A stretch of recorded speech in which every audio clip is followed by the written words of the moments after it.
I've got business to review, but we'll do that at the end, okay? Sponsors, Dr. Paul Koningsberg, in memory of his brother, Dr. Sam Koningsberg, Shimon Reuven ben Labish, and Ed Goldberg's cousin, Nissen Hara, Nissen ben Fardosa. And Paul and Bob Bromberg, in memory of their dear friend, Julian Smith, Yehuda ben Yisrael. In memory of Malcolm Mann and family members murdered in the Holocaust, Arav Tzvi Hirsch ben Shlomo Yaakov, Sarah bat Ephraim, Yisrael David ben Arav Tzvi Hirsch, Ephraim ben Arav Tzvi Hirsch, Adia bas Arav Tzvi Hirsch, Miriam bas Arav Tzvi Hirsch, Pesel bas Arav Tzvi Hirsch, Shalom ben Arav Tzvi Hirsch, Shlomo Yaakov ben Arav Tzvi Hirsch, Shmuel ben Arav Tzvi Hirsch.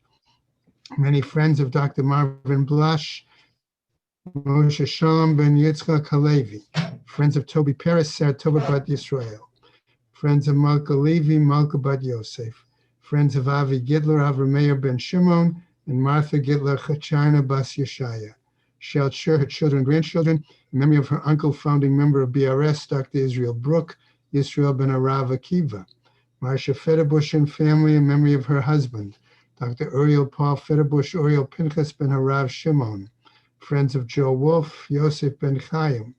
Sharon and Fred Lisker, their family and many friends, in memory of her dear mom, Harriet Friedman, Edel Bas Yaakov. A month of learning by Andrea and David Dolney, in memory of her mother, Edel Tzina Bas Shimshon, by friends Bela Silverstein, in memory of Bela Bas Yaakov. We have an honor, a month of learning, by Cheryl Scher, all who have joined my first series of epistemology of tefillah classes, and to the second series coming soon. A week of learning sponsored by Ruth Kostman, in memory of her husband, Shmuel ben Yitzchak, and by Marcus and Arlena Lashalom Tillerman, in memory of his mother-in-law, Esther Bas Nachum. On Shabbos, it was a day of learning plus Torah fund by Susan Fuchter Kramer, in memory of her mother, Bela Bas Yeshaya. And today, also a day of learning plus Torah fund by Sharon and Fred Lisker, in memory of her father, Yisrael Moshe ben Elia Halevi.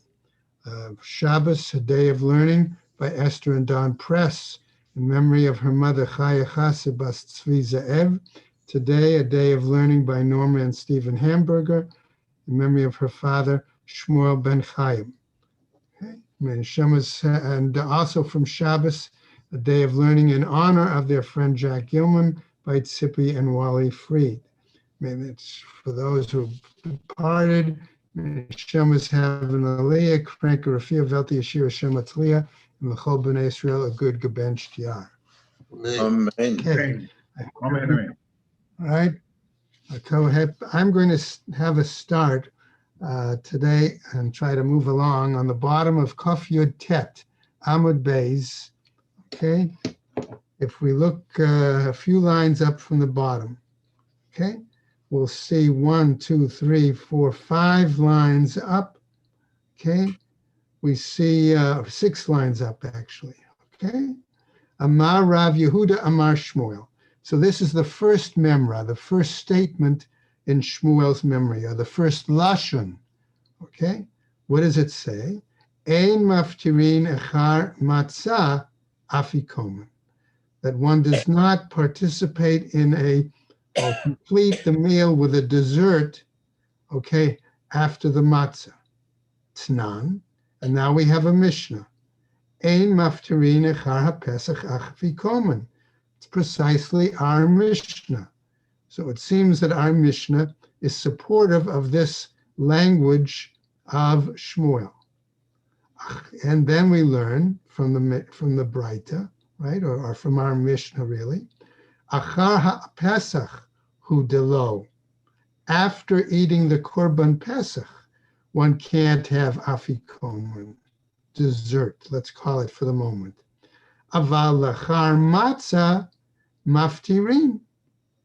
But after having matzah, it seems that we can have some sort of dessert.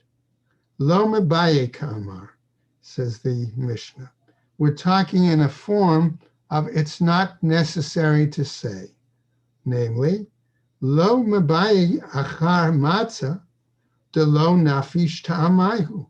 It's not necessary to say after the matzah, okay, because it does not have an extensive taste.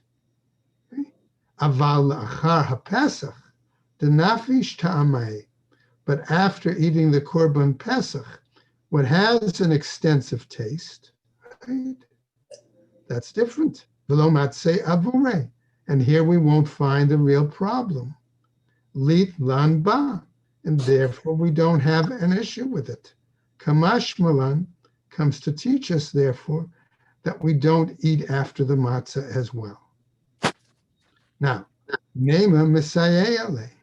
This then seems to support, shall we say, the following is going to also support Shmuel's view, okay, that we don't eat anything after this later piece of matzah that we call now Afikomen, because of a new Braita from the Tosefta. Suf Ganin. These are what we'll call for the moment sponge matzah. Vahaduv shanin. These are matzah made with oil and honey. Vahais karitin. And this is another kind of matzah, like a wafer-shaped matzah. Okay. Adam mimaleh kriso mehen. A person can fill up his stomach with them. Ubilvad sheyochal kezayit matzah ba'achrona. But so long as he's still able to eat an olive bulk of what we'll call mitzvat matzah, regular valid matzah, okay, to fulfill the mitzvah at the end of the meal.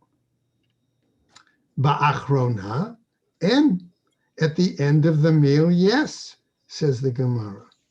Barishona, lo. But at the beginning of the meal, no. Lo mabai kamar. Here we're saying also, it's in the format of it's not necessary to say. Why? Lo mabai barishona. It's not necessary to teach it in regards to matzah held eaten at the beginning of the meal. The ka'achil l'te'avon, because one might be eating it, okay, with an appropriate appetite. Aval ba'achrona, but in regards to matzah eaten later at the end of the meal, dilma ate lemichal achila gasa. It's possible that if you ate other things like these other items mentioned, that one would wind up eating what we'll call the moment the afikomen matzah, okay, in a achila gasa manner, in a very manner of being stuffed, oversatiated, okay? Emelo. Therefore, I would say no. Kamashmalan comes to teach us that that's not the case, that we're not talking about earlier eaten matzah, but the later matzah. And this would seem to support the view of Shmuel, okay, that we even after matzah, the afikomen matzah, right?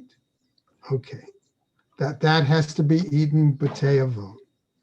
Now, we continue where we left off with the new material on Kaf Kof. Marzutra matne hachi. Marzutra taught it in the following manner.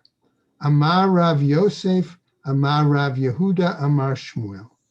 In the name of Rav Yosef and Rav Yehuda and Shmuel. So this is still the statement of Shmuel, but it's a different lashon, a different language. Because here, Shmuel is quoted as saying, Maftirin achar hamatzah afikomen, that we can have some sort of dessert after the afikomen matzah. Nema, shall we say, Misayeh, does this support then the statement, Ein maftirin achar haPesach afikomen, that we say that one can't have the food after the afikomen matzah? Namely, achar haPesach, delo, okay, after that korban Pesach, we say certainly not. Aval achar matzah maftirin. But after matzah, we could have dessert. Lo mabaye ka'amar. Now here too we're saying it's in the format of it's not necessary to say. Namely, lo mabaye achar matzah de lo nafish ta'ame. It's not necessary to say after matzah because it does not leave a strong taste. Aval achar Pesach, but after the Korban Pesach, emelo, I would say no. That's when we can't, right? Kamash Malan comes to teach us that that's not the case. Now, Gemara is going to try to clarify. Meitive, but we'll challenge this second language of Shmuel with the following. We've just said from Braita in Tosefta, Hasuf Ganin, these sponge cakes, sponge matzah, Vahaduv Shanin, and these matzah made with oil and honey, Va'is Karitin, and these thin wafer kind of matzahs. Adam Mimale Kriso, Mehen, a person can fill up his stomach with them. Ubelvad sheyochal achilat kazayit matzah ba'achrona. But so long as he's, I'm going to put in the word still, able to eat a olive bulk measure of matzah at the end. Ba'achrona, and at the end of the meal is the last thing, yes. Barishona, lo, but at the outset, no. Now the Gemara tells us, lo mebaye ka'amar. Here we're really understanding it as a not necessary phrase. Okay? Lo mebaye barishona. It's not necessary to teach it regarding the beginning of the meal. The ka'achil te'avon, because one is eating there regarding having an appetite. Aval ba'achrona, but in regards to eating it as the last part of the meal, the last item. Da'ate lemichla achila gasa. Okay, that could be possible that one would, after eaten all these other things, that one would then be eating this last piece of matzah as achila gasa, as satiated, inappropriate, right? Emelo, I would say no. Kamash Malan comes to teach us that's not the case. And therefore we hold by the earlier Lashon of Shmuel, okay? And in that regard, we therefore understand that one should be also eating that matzah afikomen b'te'avon. Now, we get into a little different discussion as the Gemara continues. Amar Rava. Rava tells us, matzah bizman hazeh deoraita, umaror de Rabbanan. According to Rava, eating matzah, okay, is a Torah mandated, whereas eating maror is only rabbinic required. So Gemara asks, validly, umayishna maror diktiv, what is so unique or different about maror? After all, there is a pasuk that tells us, al matzot umarorim. Okay? In other words, you have matzah and maror that are to be eaten with the korban pesach. Bizman de'ika pesach yesh maror, implying that at the time that we have the korban pesach, maror then is also Torah mandated. Ubizman deleka pesach, and at a time when we don't have a korban pesach, leka maror, then maror is no longer Torah mandated. Matzah nami, then matzah too. Shouldn't the same thing apply to it as well? Right. The Gemara is implying. Haktiv, here, isn't it, I'm going to say also written, al matzot umararim? The same pasuk seems to imply then to matzah as it does to maror. So the Gemara tells us, hold on a second. Matzah mahader hadar beikra. With matzah, we find that there's a repetition of another pasuk, because elsewhere there's a pasuk that tells us be'erev tochlu matzot. At night you should eat matzah. So we have two psukim, therefore telling us the requirement to eat matzah. Now, what happens? We see there's a machloket. V'Rav Acha bar Yaakov Amar, he says, Echad zeh ve'echad zeh. The same thing for this one, the same thing for this one. The Rabbanan. They're both the Rabbanan. Okay. Ela haktiv. But the Gemara says, rather, isn't it written, Be'erev tochlu matzot, that in the evening we should eat matzah? Okay. Says the Gemara, Hahi mibayale letame v'shahaya baderech rechoka. So if we have two psukim according to Rava that tries to prove matzah is still d'oraita, okay? Rav Acha is arguing and says, no, that second pasuk isn't necessary for that. It's necessary for a different reason, namely to apply when a person is tameh and distant. So since he can't eat his matzah on the 14th of Nisan, it applies that they'll eat his matzah with his korban Pesach on the 14th of Iyar at Pesach Sheni.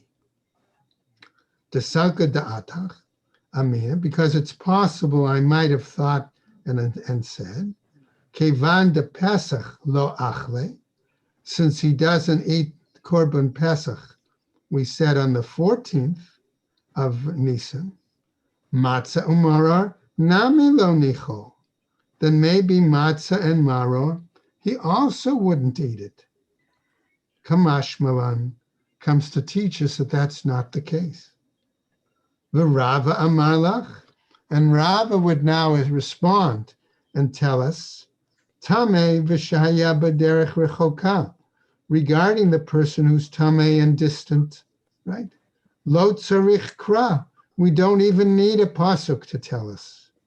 De lo gar'e mi arel uben necha, because they're no less, okay, eligible to eat than somebody who's uncircumcised because of earlier deaths in the family, okay, uben necha, or a Gentile, okay, because we said the tameh and the derech rechoka can still always eat on Pesach Sheni. The Tanya, why? Because we have a braita that says kol arel lo yochal bo, that no uncircumcised shall eat of it. Bo, it, eino ochel. Okay, namely referring to the korban Pesach. Aval ochel b'matzah umaror, but one would eat matzah and maror.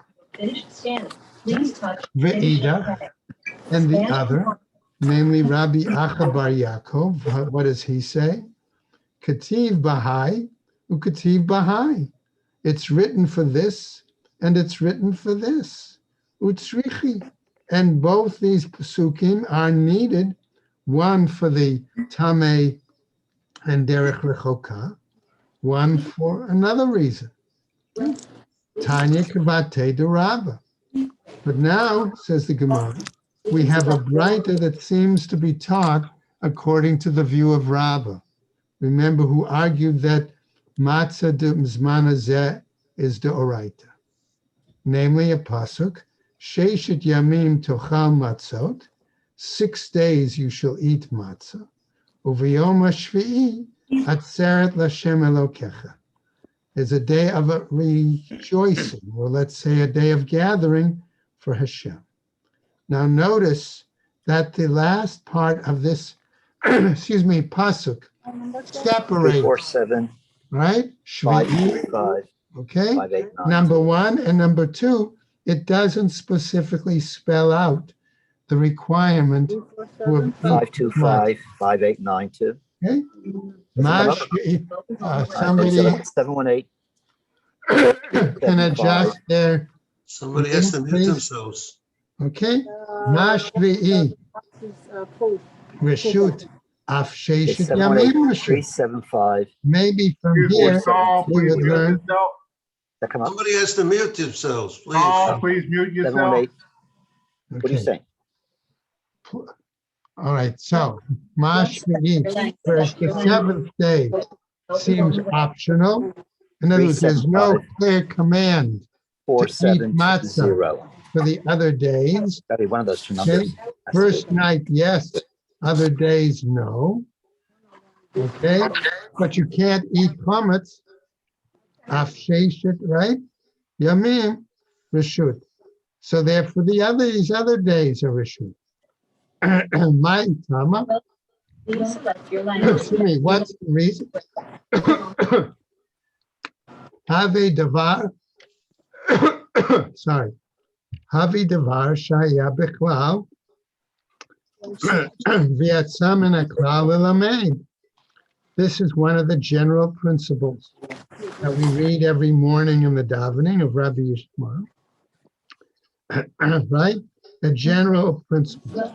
And it excludes something. Lo lelamed al atzmo yatsa, ela lelamed al klal kulo yatsa. But rather it comes to teach us in general. 22. Yachol af laila rishon reshut. 2209. Perhaps we might think Oh, can you please mute yourself? that the first night is not obligated. Sorry, Talmud Loma. However, the text tells us al matzot umararim yoklu.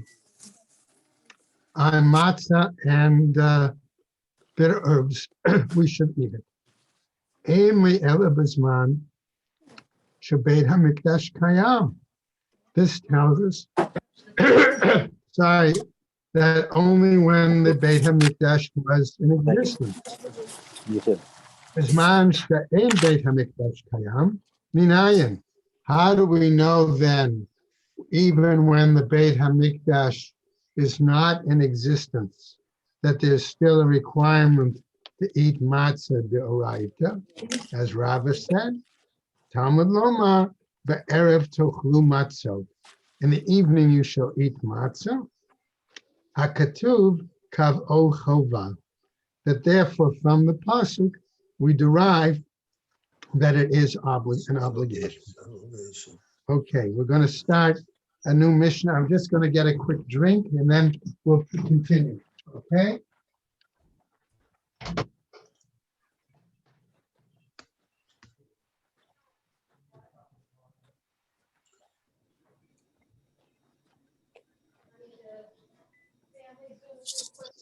I don't know why that guy can't mute himself. What's going on? Saul, can you please mute yourself? Okay, sure. Thank you, thank you. I thought it was. No, you hear everything. We don't Okay. want to know. All right, we're on Kaf Kof Amud Aleph, the very bottom Matnitin, the new Mishnah. Okay? Yashnu, sorry, Yashnu Miktsatan. Let's say some people fell asleep during the Seder. Okay? If only a small number, all right? If only part of them fell asleep, what happens? Yochlu. They all can continue eating. Kulan. If all of them fell asleep, lo yachlu. They cannot continue eating. What does that mean that they can't continue eating? The only parallel we can draw real quickly is the example of the fact when we learned that if there was a change of place, right? That therefore that was not appropriate regarding eating the Korban Pesach. Okay? You can't move, okay? You can't eat one korban in one place and then continue in another. Okay? And they discuss that. So they're making sort of a parallel as if to say, if everybody falls asleep, okay, it's as if then they have to wake up. There was a break in their intent about eating and participating in the meal. And as a result, they'll have to bench and then start again. That seems to be the implication of the Resha of the beginning of this Mishnah. Now we see there is as we go on to Kaf Kuf Amud Beis, top of the line, there's a machloket with Tanakama, maybe. The Rabbi Yossi Omer, Rabbi Yossi seems to be clarifying, okay? Nit nam namu, if they dozed, yochlu, they can eat. Nir damu, if they really slept, lo yochlu, okay? They cannot eat, right? Now, there's a machloket among the Meforshim, okay? Which part Rabbi Yossi is challenging? And we're going to get to that in just a second, okay? Another second part of the Mishnah. HaPesach achar chatzot metameet hayadayim. Okay? Pesach after midnight, okay, renders the hands impure. Hapgul v'hanotar. Pigul, remember, being sacrificial meat that is not eaten with appropriate intent. Notar, leftover sacrificial meat. Mitam'in et hayadayim. They also render the hands impure. So the Gemara starts off and asks the following. Rabbi Yossi Omer, when Rabbi Yossi says, Nit namnu yochlu, nirdamu lo yochlu, okay, right? When he raises this statement, what is he challenging? Is he challenging the first part, okay? In other words, if it says to the very first part of what Tanakama said, Yashnu miktsatan yochlu, kulan lo yochlu, okay? When is he challenging that first part? Then it would seem that Rabbi Yossi is being more stringent than Tanakama. Okay? If he's not challenging the first part, but instead challenging the second part, okay? Right? If that's the case, then it would imply that he's more lenient than Tanakama. Okay? And that's what the Gemara is not clear about. So we have the need of a definition, right? So the Gemara picks up, Hey chidami nit nam name. What do we mean when we say dozing? Amar Rav Ashi. Okay, nim velo nim. Sort of dozing and not dozing. Tire velo tir. Sort of awake but not awake. Kagon de karile va'ane. It's like when you call to him, he answers. Velo yada lahadrure savara. But he's not able to answer you something based on logic, on reasoning. V'chi midkarole midkir. But if you remind him of something, he does remember. So that was Rav Ashi's definition of dozing. So it's not what we would call a deep sleep, okay, but, right? So a story. Abai hayat yativ kame durava. Abai was sitting maybe at the Seder, but we don't know for sure, along with Rava. Chaza the namne. And he saw that Rava was dozing. Amarle minam kan na'imar. Okay. Is the master dozing? In other words, is he falling asleep? Amarle, he responded, minume ka menamne. sort of dozing in and out. Utnan, but our Mishnah taught, nit nam namu yochlu, nirdamu lo yochlu. That if one is dozing, okay, it's possible to continue eating. Sorry. If one was sleeping, Loyal. it's not possible to continue eating. So here again, the Mefarshim have a problem. If Abaye is already there and it was just Rabbah and Abaye, then at least not everybody fell asleep. So according then to Tanakama, there shouldn't have been a problem. There would only be a problem according to Rabbi Yossi. Right? So that's why it's difficult, the Mefarshim say, to clarify. And if it had been both Abaye and Rava in front of Rabbah, okay, all the more so it shouldn't have been a problem. Okay. New subject in our Gemara. HaPesach achar chatzot metame et hayadayim. Okay. The Korban Pesach after midnight, let's call it, okay, renders the hands impure. Alma, therefore, what does this seem to tell us? Mechatzot havale nota. That therefore after midnight, okay, the Korban Pesach is considered like nota. Man Tana. Which Tana is it that says this? Amar Rav Yosef, says Rav Yosef as follows. Rabbi Eliezer ben Azariah, that's who it is. Tanya, who teaches as follows. In a Braita, it says, V'achlu et habasar balayla hazeh.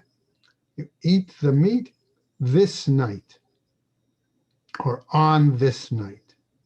Rabbi Eliezer ben Azariah Omer, Ne'emar kan, it says here, balayla hazeh, this night, v'ne'emar lahalan, and it also says later on, another pasuk that tells us, va'avarti be'eretz Mitzrayim balayla hazeh, that I passed through the land of Egypt on this night.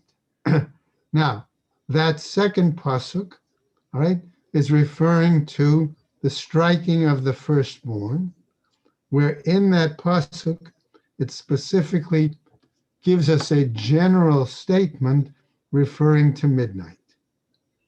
Namely, and therefore Rabbi Eliezer ben Azariah darshans a gezerah shava from the words Laila Hazeh. Malahalan ad chatzot, afkan ad chatzot. So the same way there, the death of the firstborn occurred approximately midnight. So here too, eating of the Korban Pesach must have as its limit midnight. Now, challenge. Amar lo Rabbi Akiva. Rabbi Akiva says, V'halo ne'amar chipazon. But didn't it say that they left Egypt in a hurry? Right? Ad sha'at chipazon. Until the time they hurried out, which was really until the morning. Im kain, ma talmud lomar balayla. If that's the case, why then does it say at night? Yechol yehei ne'echal ki kedoshim bayom. Maybe it comes to tell us that Korban Pesach is similar to Kodshim, and therefore that's able to be eaten in a day. Maybe the fact that it says at night is to distinguish it in that regard. Talmud lomar balayla. Balayla hu ne'achal ve'eno ne'achal bayom. That it's therefore eaten only at night and not during the day. The Rabbi Akiva, okay, what does he do with Hai Hazeh? With this additional word of Balayla Hazeh, this night? Maya vidle, what does he do with it? Mibayele lemeute laila acher huda'ata. He needs it so it doesn't come to, so it comes, let's say, to exclude another night that might come. In other words, the second night. So how do we understand that? Salka da'ata chamina. It's possible I might say it as follows. Ho'il u'pesach kodshim kalim. Since the Korban Pesach falls under the status of lesser sanctity offerings, ushlamim kodshim kalim, and also shlamim fall under the same category of lesser offerings, lesser sanctified offerings. Mashlamim nechalim l'shnei yamim v'layla echad. The same way that shlamim are able to be eaten a day, a night, and a day. I'm going to phrase it that way. Af Pesach. So likewise, I might apply the same kind of logic to Pesach. Okim lailot bimkom yamim. But I would restructure it so that the nights take the place of the days. And therefore, I might say regarding the Korban Pesach, v'yehei ne'echal l'shnei leilot v'yom echad. That maybe then I might understand Korban Pesach to be a night, a day, and a night. Okay. So what happens? K'tav Rachmana hazeh. However, the Torah says this. Okay, night. So what happens? There's only one. Okay, so that limits it to only One the, night. according to Rabbi Akiva, the first night. Right. Okay? Now, again, back to the dialogue and the challenge. Right? So once more again, Rabbi Eliezer ben Azariah Amarlach, he would argue back and say, Milo tatiru ad boker. Nafkaha. Okay? I don't need that pasuk to tell me halayla hazeh, because I can learn that from a different pasuk, namely where it says, don't leave it over till morning. So that tells me it's only at night. I don't need halayla, the language of halayla hazeh, to teach me that. So Rabbi Akiva responds again. But Rabbi Akiva Amalach, he would say to you as follows: Ilo katav rachmana hazeh. Had not the Torah written the word this, hava amina, I might have thought to say, my boker, boker sheni. What does it mean, morning? The second morning. Okay? In other words, that he could eat it the night of the, right? The first night, okay? And through the morning, but not leave it over another night and morning. Okay? So Rabbi Eliezer again argues. But Rabbi Eliezer Amarlach, he would argue back and say to Akiva, Kol hecha de katav boker, wherever the Torah generally writes the word morning, boker rishon hu, that's the next morning, is what it's referring to. Now, okay, so coming back then to our original argument. Amar Rava. Rava said, Achal matzah bizman hazeh, achar chatzot. Okay, if one eats matzah in this modern time, in his time, after midnight, the Rabbi Eliezer ben Azariah, lo yatsa yedei chovato. The implication, therefore, is that one doesn't fulfill his obligation. Pshita, that seems obvious, says the Gemara. The kevan de it kish lepesach. That since we've made a hekesh, an association between the matzah And the Okay, Pesach. and the Korban Pesach, Pesach Dami, it's similar to the Korban Pesach. Since you can't eat it after midnight or the middle of the night, likewise, you can't eat the matzah. Mahu detema, then what is it that you want to tell us? Ha'afke kra mehekesha. Here, if you try to remove this hekesh from the pasuk, kamash malan dechia hadre kra. But it comes to teach us that another verse comes back and puts it back, namely lemilta kamaita ahadre, that it comes back and brings us back to the original idea. Okay, that there is this hekesh between matzah and Korban Pesach, and therefore the afikomen matzah eaten achrona at the end of the meal, clearly has to be eaten by what's determined as chatzot, by the middle of the night. Okay, I'm going to have us stop there today. Okay, we'll pick up just a short piece tomorrow, and then we'll finish the Gemara at the Siyum. Okay, which is